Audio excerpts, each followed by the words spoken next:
آپ مجھے صرف ایک ایمانداری سے بتائیں کہ آپ نے وہ دین لینا ہے جو ابو بکر عمر عثمان و علی کو نبی الاسلام نے تعلیم دی ہے، یا وہ دین جو آپ کو آپ کے بزرگوں نے دیا ہے؟ بتائیں۔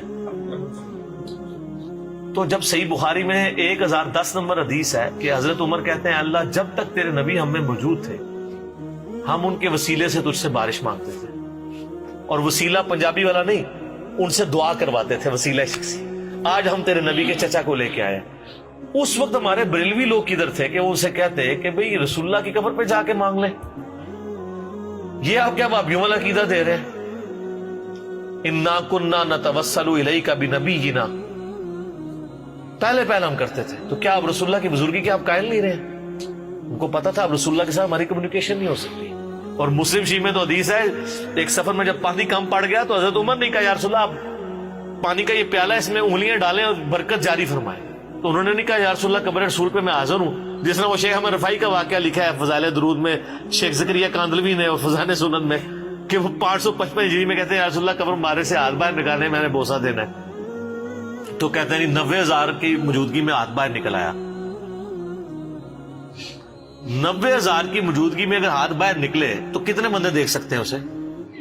150-200 سے زیادہ بندہ نہیں دیکھ سکتا، یا تو ہے وہاں کیمرہ فٹ ہو اور باہر کوئی LCD بڑی بڑی سکرینیں ہوں سب۔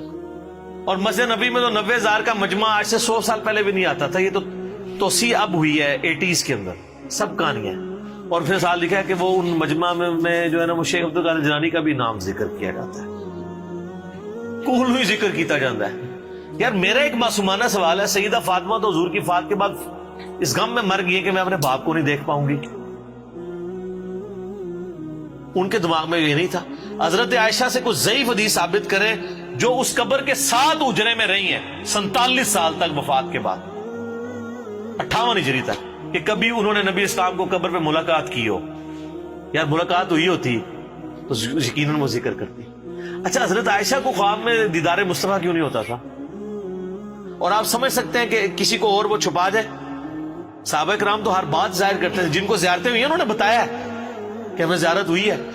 ابن عباس نے نہیں بتایا تھا کہ میں نے ایک دوپہر کو مسند احمد میں آتا ہے خواب میں دیکھا کہ نبی علیہ السلام نے خون کی شیشی اٹھائی ہوئی ہے، اور آپ فرمایا میں کربلا میں صبح سے اپنے حسین اور اس کے ساتھیوں کا خون جمع کر رہا ہوں، تو میں کانپ کے اٹھا۔ ابن عباس کہتے ہیں وہ دن اور وقت نوٹ کیا، اسی دن 61 ہجری میں 10 محرم کے دن حسین ابن علی ان کے ساتھیوں کو شہید کیا گیا تھا۔ تو خواب تو انہوں نے بیان کیے ہیں، حضرت عائشہ کو خواب بتائیں۔ ہم نے ایک دفعہ ایک نا سوشل ایکسپیریمنٹ پرفارم کیا، یہ سوشل ایکسپیریمنٹ بھی ہوتے ہیں نا، آپ کو پتا ہے یوٹیوب پہ کافی ویڈیوز رکھی ہوئی ہیں، وہ پیسے چھوڑ دیتے ہیں دور کیمرہ لائک لوندے نے، اور جسے ہی چکتا ہے نا پھر وہ بندہ میرے پہ بٹوا گرا تھا، تو تھوڑے مسلمان جتنے نے زیادہ تر وہ کہتے ہیں کوئی نہیں سامتا، پتہ ہی نہیں، بہت کم ہے جو۔ ہم نے بھی ایک سوشل ایکسپیریمنٹ کیا ایک بریلوی بھائی کے ساتھ، ہم نے اسے بتایا کہ یار ایک بندہ ہے وہ یہ کہتا ہے کہ نبی علیہ السلام جب فوت ہوئے تو آپ کی مبارک زبان اور ہونٹ ہل رہے تھے اور آپ کہہ رہے تھے امتی امتی، دفنانے سے تھوڑی دیر پہلے۔ اس بندے کے بارے میں آپ کیا رائے ہے؟ اس نے جو بات کی ٹھیک ہے؟ وہ کہتے ہیں نہیں واقعی یہ بات صحیح ہے، عشق دی گل ہے، جو ہے گا حضور تے امتی امتی کرتے سن۔ ان کا ایک اور مولوی ہے، اس نے تقریر میں کہا بھی جو بھی محمد کی عبادت کرتا تھا جان لو محمد مر چکے ہیں، اور جو اللہ کی عبادت کرتا ہے وہ جان لے کہ اللہ کو بھی موت نہیں آئی۔ وہ کہتا ہے کیڑا فلانا ٹینگا گستاخ رسول ہے، انہوں نے کہا ایڑا فلانا ٹینگا جنہوں تو پہ کہنا نہیں ابو بکر صدیق دا خطبہ ہی بخاری وچ، اور جڑا دوسرا فلانا ٹینگا ہے نا جڑا جنہوں تو رحمت اللہ علیہ کہہ رہے ہو قاسم نوتوی یا بے یادی لکھ دئی کہ حضور کی روح نکلی نہیں گلے میں اٹکی تھی۔ اب یہ عشق والی بات ہے۔ اور یار جن صحابہ نے حضور کی جان بچانے کے لیے بخاری مسلم میں آتے ہیں غزوہ احد و بدر میں جانے دی ہیں، انہوں نے حضور کے ہونٹ ہلتے ہوئے اس حالت میں دفنا دینا تھا آپ کو؟ انہوں نے دھوکے میں نہیں پڑ جانا تھا کہ نبی اسلام فوت ہوئے یا زندہ ہیں؟ کچھ چیک ہے اس وقت کوئی اس طرح کی چیزیں تھی؟ سب کہانی ہے۔ اور حضرت ابو بکر کو بھی دیکھیں کیا تربیت ہے۔ مجھے بتائیں کسی شخص کی میت پہ اس کی لیے تعریفی کلمات کیے جاتے ہیں یا ایسے کلمات جس سے وہ کنڈیم ہو رہا ہو؟ تعریفی۔ تو وہاں تو سیدنا ابو بکر کو چاہیے تھا نبی علیہ السلام کی شانیں بیان کرتے کہ آپ کو اللہ نے شب معراج میں آسمانوں کی سیر کروائی، آپ کو اللہ تعالیٰ نے اپنا محبوب بنایا، انبیاء کی امامت کروائی۔ خطبہ کیا ہو رہا ہے؟ اتنا سخت ہے قرآن و حدیث کے مطابق. من کانا یعبد محمدا فإن محمد قد مات. اور آپ دیکھیں بغیر پروٹوکول کے رسول اللہ کا نام لیا جا رہا ہے. سیدھا سیدھا جو محمد کی عبادت کرتا تھا محمد رسول اللہ بھی نہیں کہا, سیدنا و مولانا بھی نہیں لگایا, کیونکہ اس زمانے میں یہ اس طرح پروٹوکول کے بغیر بات کرنا گستاخی شمار نہیں ہوتا تھا. تو وہ جان لے کہ محمد, فوت کا لفظ بھی استعمال نہیں کیا, وصال کا بھی نہیں. فَإِنَّ مُحَمَّدَ قَدْ مَاتَ وَمَنْ كَانَ يَعْبُدُ اللَّهَ فَإِنَّ اللَّهَ حَيٌّ لَا يَمُوتُ. اور جو کوئی اللہ کی عبادت کرتا ہے وہ جان لے اللہ زندہ ہے, اس کو موت نہیں. سر یہ ابو بکر رضی اللہ تعالیٰ عنہ کا خطبہ اس چیز کے لیے کافی ہے کہ رسول اللہ اپنی دعوت میں کامیاب ہوئے ہیں. جو ننگی توحید, ننگی تلوار والی توحید آپ دنیا میں لے کے آئے تھے, آپ اپنے جانسار صحابہ کو ٹرانسفر کر کے گئے ہیں. یہ رسول اللہ کی کامیابی ہے. کوئی درخت اپنے پھل سے پہچانا جاتا ہے. حضرت ابوبکر وہ پھل ہیں جو درخت نبی علیہ السلام نے کی شکل میں لگا, اور قرآن میں اللہ نے اس کو ذکر کیا ہے, محمد رسول اللہ والذین معہ. اس میں ذکر ہے کہ اس کی مثال اس طرح کہ ایک کومپل نکلی اور پھر وہ پوری فصل تیار ہوگی اور کسان خوش ہوتا ہے, اور کسان کو نبی علیہ السلام کی مثال دی گئی اور یہ ساری فصل صحابہ کرام کی ہے. اچھا, پھر حضرت ابوبکر وہاں پہ دوسری بات پھر اپنی دلیل میں کہہ رہے ہیں انک میت وانہم میتون. قرآن کی آیت پڑھتے ہیں, اے نبی تمہیں بھی مرنا ہے, ان کو بھی مرنا ہے. وما ارسلناک الا رحمۃ للعالمین نہیں پڑھی, پوائنٹ ٹو بی نوٹڈ. پھر اگلی آیت پڑھی وما محمد الا رسول قد خلت من قبلہ الرسل افإن مات او قتل. محمد تو ایک رسول ہی تھے, اگر یہ مر جائیں یا قتل ہو جائیں, اور پاکستان میں اگر یہ وصال فرما جائے یا شہید ہو جائیں, تو کیا تم دین سے الٹے قدم پھر جاؤ گے؟ تو اللہ کا کوئی نقصان نہیں کرو گے. جو ثابت قدم رہے گا اللہ ان کو جزا دے گا. نبی علیہ السلام نے جو تربیت دی تھی, اور میں اس میں ایک پوائنٹ آج آپ مجھ سے گولڈن کوڈ لے لیں. رسول اللہ کی زندگی میں صحابہ کرام جو رسول اللہ سے عقیدت رکھتے تھے, آج وہ عقیدت اگر آپ نے کسی میں دیکھنی ہے نا تو وہ بریلوی ہے.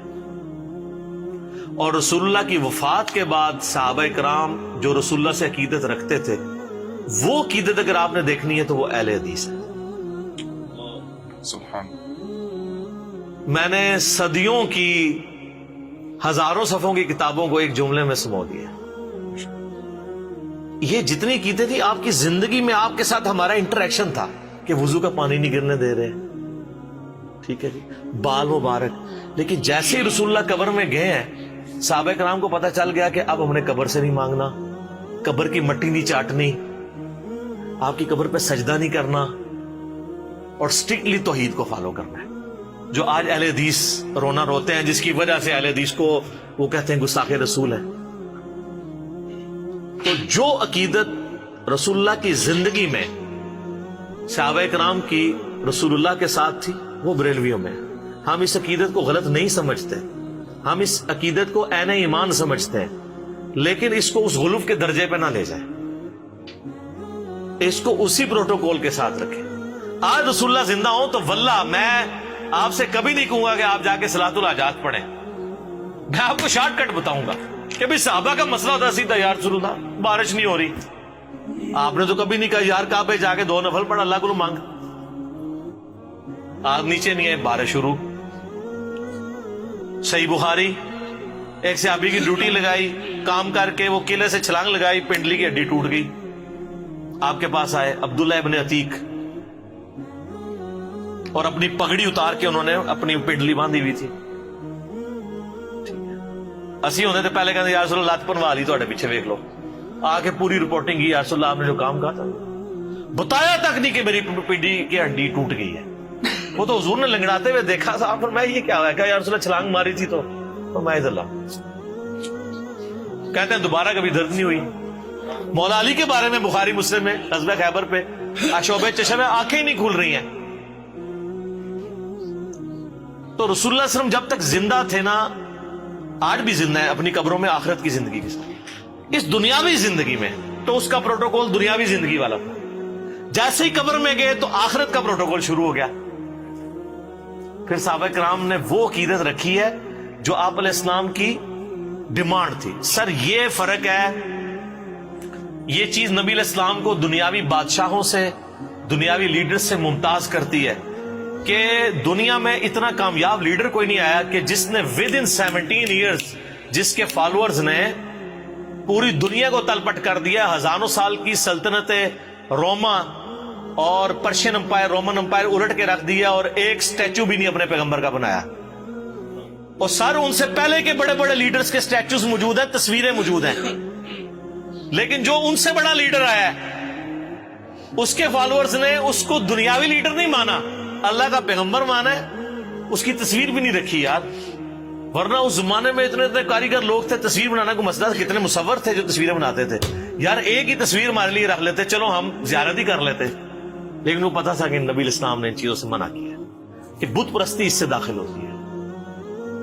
کوئی اسٹیچو نہیں بنوایا.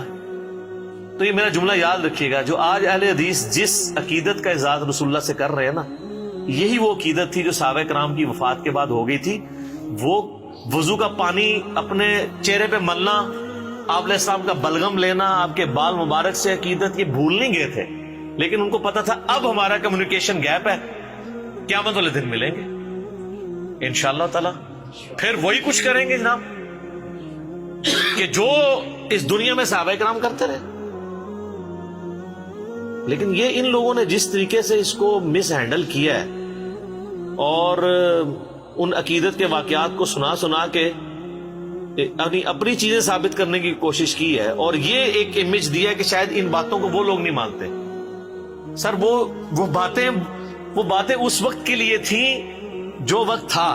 آج آپ اس کو واقعے کے طور پہ صحابہ کی ایک عقیدت کے طور پہ ضرور بیان کریں گے, لیکن آپ اب کچھ نہیں کر سکتے. نہ تو ہم قبر سے جا کے اب مٹی لے سکتے ہیں, نہ رسول اللہ سے کہہ سکتے ہیں اپنا ہاتھ باہر نکالیں. کیا کریں؟ شریعت کی پابندی ہے. ابو داؤد میں حدیث نہیں, ایک صحابی نے حضور کو سجدہ کیا, فرمایا جب میں فوت ہو جاؤں گا تم میری قبر سے گزرو گے, کیا میری قبر پہ بھی سجدہ کرو گے؟ کہا نہیں. اس صحابی جو حضور کو ڈائریکٹ سجدہ کر رہا ہے اس کو بھی یہ پتا ہے کہ قبر پہ نہیں کرنا, تو آپ فرمایا مجھے پھر کیوں کرتے ہو؟ اگر میں سجدہ جائز سمجھتا تو بیویوں سے کہتا اپنے خامدوں کو سجدہ کریں اس حق کے سبب جو اللہ نے دیا. اس پہ تو ہم کتنا رونا روئیں, لیکن اللہ کا شکر ہے میں بڑا پر امید ہوں اللہ کے فضل سے. میں نے 2012 میں ایک بات کی تھی گستاخانہ عبارات والے لیکچر میں 71B میں, جو اس وقت بہت لوگوں کو بری لگی تھی. میں نے کہا تھا کہ جب تک بریلوی حق نہیں قبول کریں گے تبدیلی نہیں آئے گی. جس طرح کے قریش مکہ نے جب تک رسول اللہ کی بات نہیں سمجھی تبدیلی نہیں آئی ہے. بڑے لیول پہ تو تبدیلی اس کی وجہ سے. اور میں نے کہا تھا کہ انشاءاللہ یہ لیکچر ڈیسائسو ہوگا. میں نے ان کا ایشو آئیڈینٹیفائی کر لیا. تو سر دیکھ لیں, اس وقت ہماری دعوت اٹھائی بریلویوں نے. میرے جتنے اس وقت چینلز چل رہے ہیں نا, Muslim only, true Muslim, understand Islam, یہ سب لوگ بریلوی تھے. اہل حدیث خام میرے پہ غصہ کھا رہے ہیں, آپ سے ہم نے کوئی بندہ نہیں لیا. اور جو آپ سے اگر ادھر آئے بھی ہیں وہ آپ کے ویسے بھی نہیں تھے, وہ پہلے بھی ادھر سے آئے ہوئے تھے. ان کو جب پتا چلا ہم آدھی منزل پہ پہنچے ہوئے ہیں, اب آگے بھی جانا ہے, تو وہ آگے. وہ کل ہمارا وہ زرد پگڑی والا لیکچر اپلوڈ ہوا ہے, آپ نے دیکھا ہے؟ تو میں اپنے بھائیوں کو سامنے دکھا رہا تھا, میں نے دیکھو یہ امام کعبہ, میں نے انگلی رکھی, میں نے کہا یہ دیکھو اہل حدیث. پھر نیچے جواد نقوی صاحب, میں نے کہا یہ شیعہ. اس کے ساتھ فضل الرحمان صاحب, میں نے کہا یہ دیوبندی. اس الیاس قادری صاحب, میں نے کہا یہ دیکھو بریلوی. چاروں ہو گئے, اور میں نے کہا یہ مسلم, جو میری تصویر لگے گی. اس کا یہ مطلب نہیں وہ مسلم نہیں ہے. مراد یہ ہے کہ ہم اس پلیٹ فارم سے بات کر رہے ہیں کہ ہم ان ساروں کو مسلمان سمجھتے ہیں, ان کے پیچھے نمازیں پڑھتے ہیں, ان کو چندہ دیتے ہیں, اور ان کی کمزوری کے لیے کافی ہے کہ یہ مسلم بات کرنے والے کو اپنا دشمن سمجھتے ہیں. تو سر کوئی نہیں, ہم نے کوئی مایوسی نہیں ہے, پبلک پہ محنت کریں, انشاءاللہ وہ قبول کریں.